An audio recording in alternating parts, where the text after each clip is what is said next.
Guys, let's talk about that one time that the Hulk tried to help save the Abomination's marriage by pretending to be God. You see, the thing is, the Abomination was not always a horrific looking monster, but it used to be a dude named Emil Blonsky, and he was married to a woman named Nadia. But I mean, after becoming this thing, I'm not really sure if she was really trying to deal with that anymore. And so we basically open up with this dude making his way through the sewers, because what better place for someone that looks like him, in his eyes at least. If I'm gonna be honest with y'all, this story's really kind of sad because dude has basically just been watching her from a distance.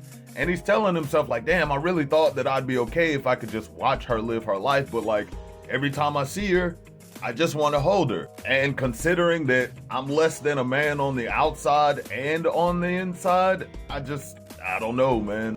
I gotta do something.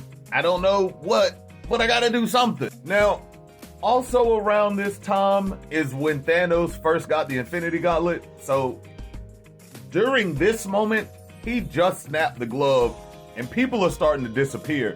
So during all of this havoc, Abomination comes across Nadia on the street, who passes out after seeing him. So he just kind of picks her up and takes her on. But the Merged Hulk is also out here, just so happen to be looking for Abomination, and he sees him in the crowd, and he's just like, oh, trying to kidnap a chick? Nah, not gonna let that go down. But instead of just jumping down there, he has to climb down because, well, if he lands in that crowd, somebody's gonna get hurt. So he ends up following him down into the sewer. So Hulk ends up finding her and he's just like, Blonsky, I'm gonna need you to put Shawty down. And Blonsky was like, yeah, that's fine. So he sets her down. He's like, baby, I'm gonna be right back. I'm about to go whoop that boy ass.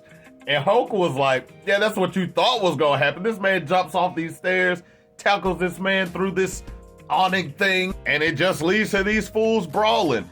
And Hulk ends up slapping this man in the face with some pipes, which wasn't the smartest idea because then they just burst and start shooting this man in the face with like hot steam. And Abomination takes advantage of it because this man pops out the steam and tries to hit this man with the left, but the Hulk just dodges, grabs this fool's arm, and dislocates it as he slams him down into the ground. And well, it's at this point that the Hulk is about to end this entire confrontation, except, like I said earlier, Thanos just got the Infinity Stones. And so if you remember the original Secret Wars, a whole lot of heroes got teleported to Battle World. So in mid-fight, this dude just gets teleported to Battle World. But it does end up continuing in this issue. You see, the Hulk does make his way back, but if you remember the events of him fighting Thanos, Thanos actually ended up shrinking the Hulk. And well, when the Hulk comes back, he yet again sees the Abomination carrying Nadia. And so my man immediately goes in to put to work because he was like, small or not, I'm still about to rock, bro. But unfortunately, he's not used to his new size. So, I mean, he kind of throws his own trajectory off. So then he starts thinking to himself, all right, we got to think smarter now. So he essentially just kind of ends up following Emil, only to realize that Emil is actually homeless. And it's at this point that Nadia wakes up and she's just like, oh my God, bro. Oh my goodness, what are you? She starts trying to scream for the other homeless folks to help her, but the Abomination just kind of tells her, just go ahead and save it, shorty. Like, you could scream for them to help you all day and they wouldn't even throw you a quarter. They just walk right past you. And so she's just like, okay, well, why are you doing this?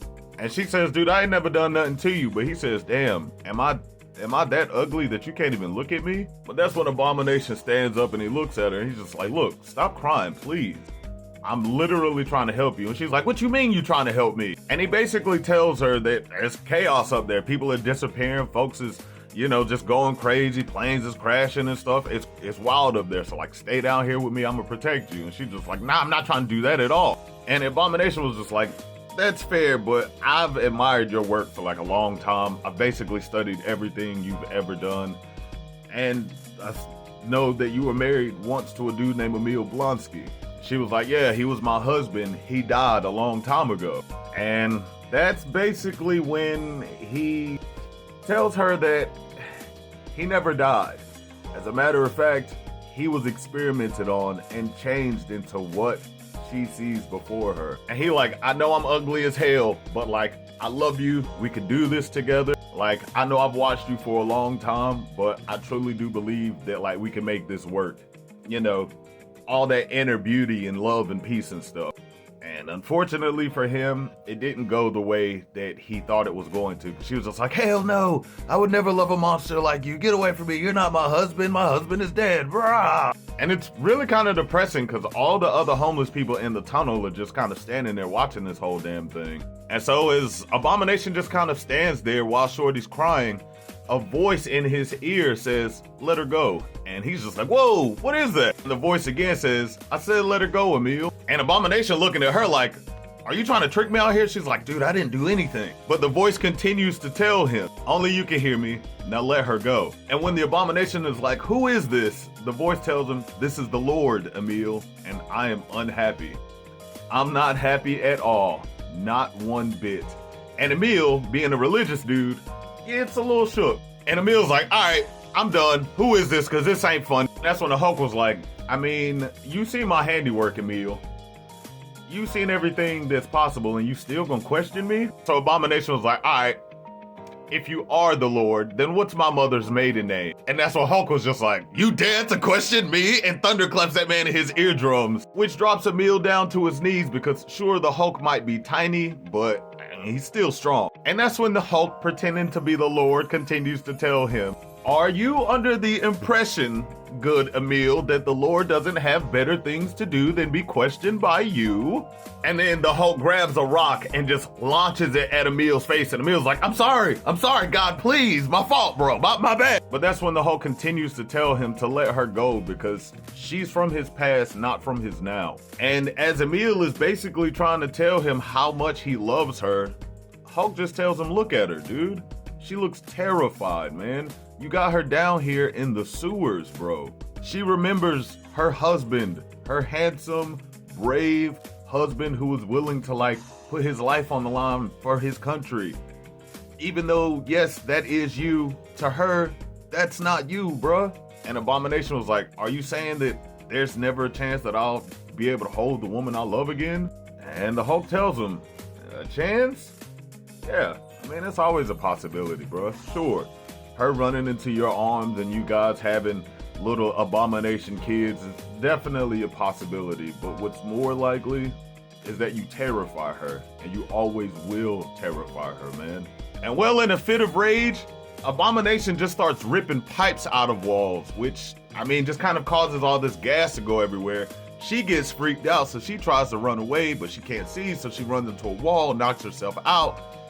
And Abomination's just like, damn it. So he picks her up and he takes her on, taking her back to her home, where she eventually ends up waking up thinking that the whole situation was nothing but a fever dream. And Abomination's just like, you know what? Everything you said was right, but still you have no idea what it's like to live like this. To be rejected by the only woman that you've ever loved and cared for simply for your appearance. And that's when both the Hulk and the Abomination walk out into the rain. And the Hulk tells him, oh, man, I know all too well. And as the lightning strikes above the sky, the Hulk tells him, goodbye, Emil. And Emil, knowing that it was the Hulk the entire time, tells him, goodbye, Hulk. And good night, Nadia. As we see the Hulk jumping off of the Abomination shoulders and into this portal to continue on to some crazy adventure. But yeah, if I'm gonna be real, guys, it was something about this issue, especially this part in particular, that was really dope. Because this entire time, the Hulk thought that he was legitimately fooling Emil Blonsky, when Emil knew that it was his arch enemy the entire time and did not care, because the only thing he actually cared about was trying to get his woman. And I just thought it was really interesting that both of these characters, who have been at odds with each other pretty much their entire publication histories, had this one moment in solidarity, because they both know what it's like to have the loves of their lives basically run from them because of not only outwardly looking like monsters, but performing acts that could be seen as monstrous on many occasions. And I just thought it was cool to see these two have like a moment where they really just understood each other's pain. But how do y'all feel about it? Let me know down in the comments. I'm Amar Soti, and I'll catch y'all later.